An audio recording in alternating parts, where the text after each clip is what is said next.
There is one measure by which we will be judged by the people who come after, and that's the health of the land base. That's the only thing that matters. The only thing. They're not going to care for nice people. They will care that they have water to drink, and that they have food to eat, and and they're not being poisoned, and that the planet hasn't gone through runaway global warming. That is what matters.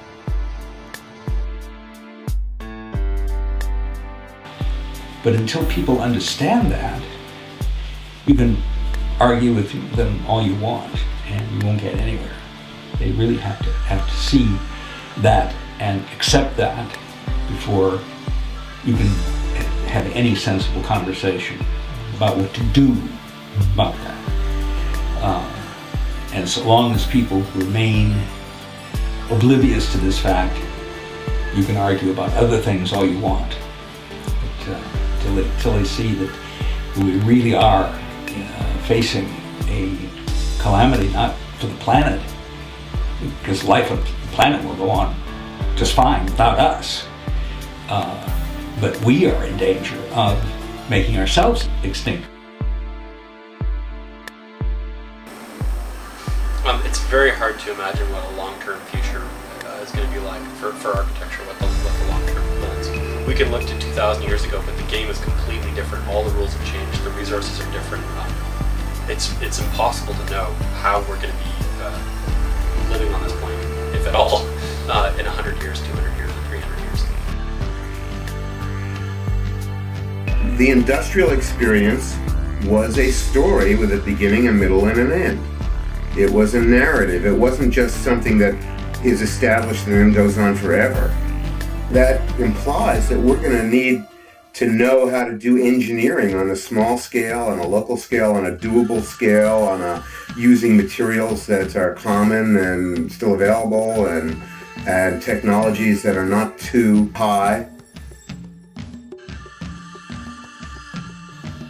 You know, that's why for me, you know, give me the space that I need. It's not a lot. Make that space efficient. Make that space healthy. Make it in a way that when it's over, I feel good about what's gone because of what I did. And make it in a way that when I'm gone, it itself is just going to melt back into the earth.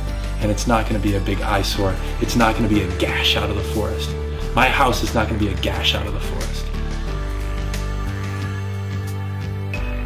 I've been in many cob buildings, and they're wonderful. Cob is a real favorite of mine because it's you can be so playful with it. You know, you can make these shapes, organic shapes, and so on.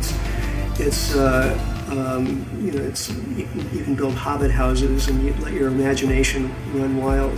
You know, you're not confined to these, you know, flat walls that end in square corners, which is really so boring. The square box is in fact one of the worst structures you could ever invent. You notice that nature never has anything square. There's a reason for that, because probably if there was anything square ever in the 5 billion years history of nature, it would lasted maybe a minute, because the square box is probably, from my research, the most inefficient, ineffective shape in the universe. We need to reinvent these ideas around sheltering ourselves such that it allows us to enhance community, because in the energy scarce future, the real social security will be being on good terms with your neighbors. So we need to figure out how our living arrangement can support that, can support us being on good terms with our neighbors, being friends, being there, showing up for other people who live near us. Is it possible to offer people a different cultural paradigm? What's really important to us is our relationships with the people around us, our relationship with the place that we live, our relationship with the stuff in our lives that we eat, that we clothe ourselves with, that we build with. By focusing on those relationships I think there's a positive ripple effect that will lead out into the rest of the world.